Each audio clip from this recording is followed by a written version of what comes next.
So what makes these technologies so great for the system that we were building? As I hinted at, JCR or Jackrabbit and the database, that provides a kind of core for the whole content platform. Out of the box comes the ability to query, control access, versioning of those content items, replication, all the sort of things that are actually not very interesting to build yourself. We got that in effect for free by using Jackrabbit as the core technology there.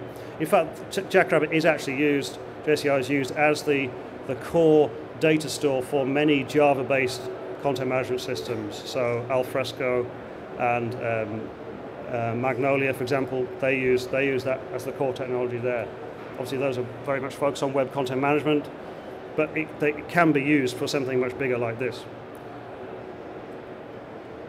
What these technologies then all provided was this huge simplification of content provision for these 200 websites. There's a single integration point for all of these markets, all of these websites. We can then start to build out more exciting things like server-side mashups, image galleries, for example, whether they're JavaScript or whether they're, let's say, PHP or .NET or Java components. We can resize on the fly, we can watermark on the fly. The concept of content fallback was an interesting one we came up with, whereby, let's say, you really would like, ideally like, British English description of a hotel, but you're happy to accept an American English version, US English version, or at the end of the day, perhaps an Australian English version would be fine for you. So we developed this concept of content fallback.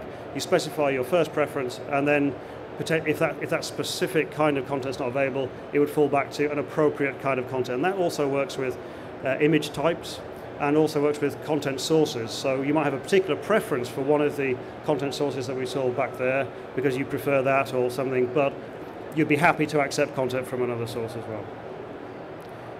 Another key point was that TUI needed to keep the content fresh and relevant. There's no way we could have had human beings loading this content in, checking it all the time, managing that. We had to automate it. We had to load on a scheduled basis and on a regular basis. So that was a key part of the system as well, making sure the content loading and so on was automated. If you're less technical, feel free to fall asleep for this slide, and we'll come back after in a couple of minutes. So how do we make the system scalable? We needed to plan for these 200 websites connecting. To start with, we're expecting about 1 terabyte of content. That obviously grows in time. And we're talking about something like 200,000 hotels and 70,000 locations around the world, each of which may have a whole bunch of content associated with it. So we needed clustering, load balancing in the appropriate parts of the system. Obviously a separation of content delivery from content editing. One thing which helped us a lot was the concept of a virtual appliance, a slightly unusual deployment model where we put an entire content delivery package on a single virtual machine. That allowed us to, that gave us some useful advantages. I'll come back to that in a little second.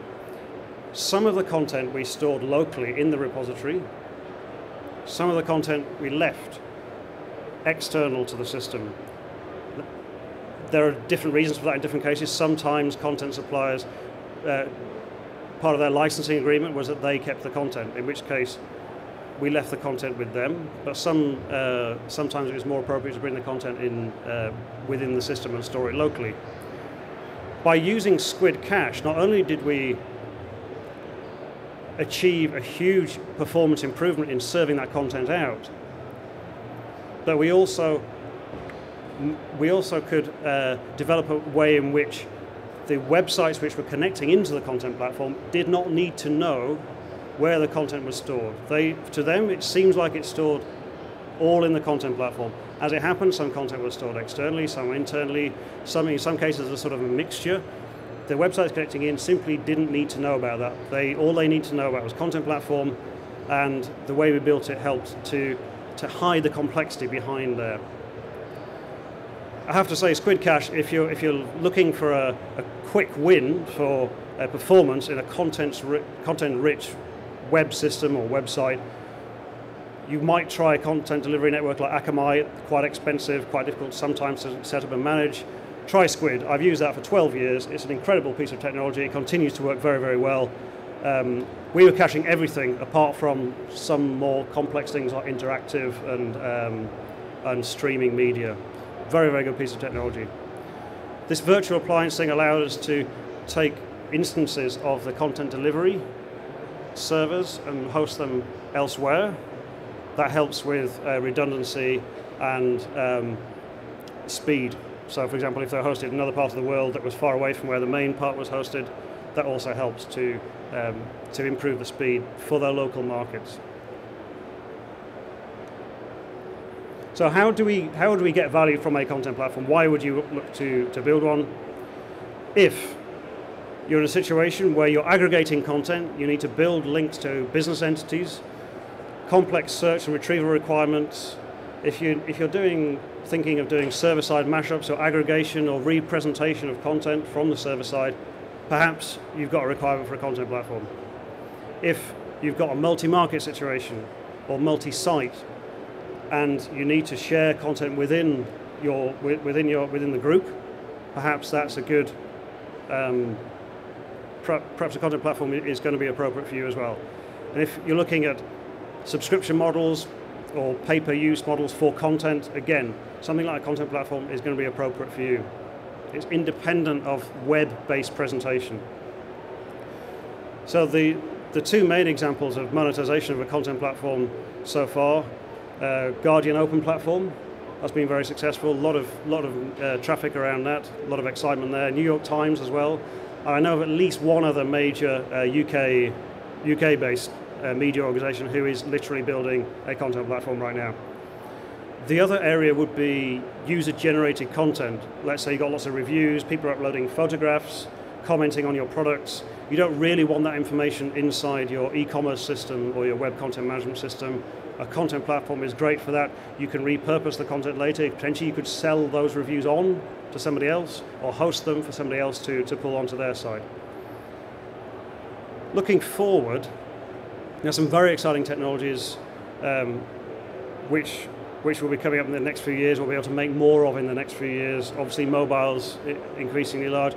HTML5, lots more power in there compared to previous web technologies. Think search technologies like Solar, plugging those into a system like this, we can drive a lot of benefit.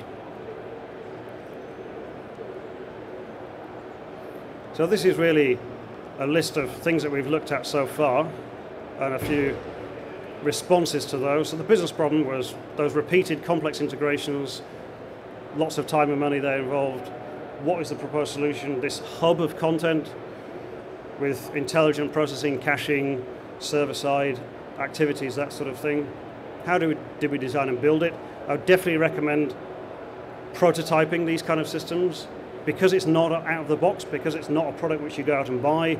Make sure you understand the technologies and the limitations or the advantages in specific cases of the technologies that you're proposing to use. Make sure as well that you bring development and operations together. Get them talking to each other at an early stage. You will win massively by doing that.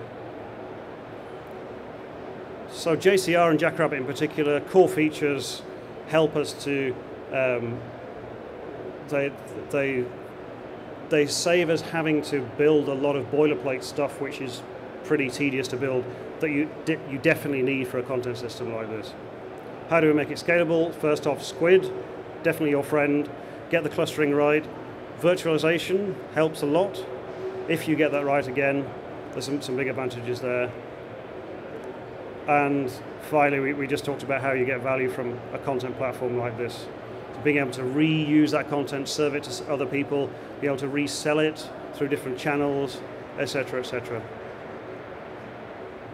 That is the end of what I've got to say. I really welcome any questions that you've got.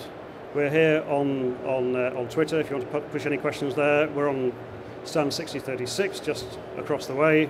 Do come talk to us if you want to talk about this or anything else. very much welcome those questions. Hi, could you tell me something about the timescales involved and actually from initial a startup on this project to actually seeing deliverables? So we approached in 2008, initial prototyping about a month or so, and this first phase, to the point where it was a live system, that took us about a year and 3 months or so. So 15 months.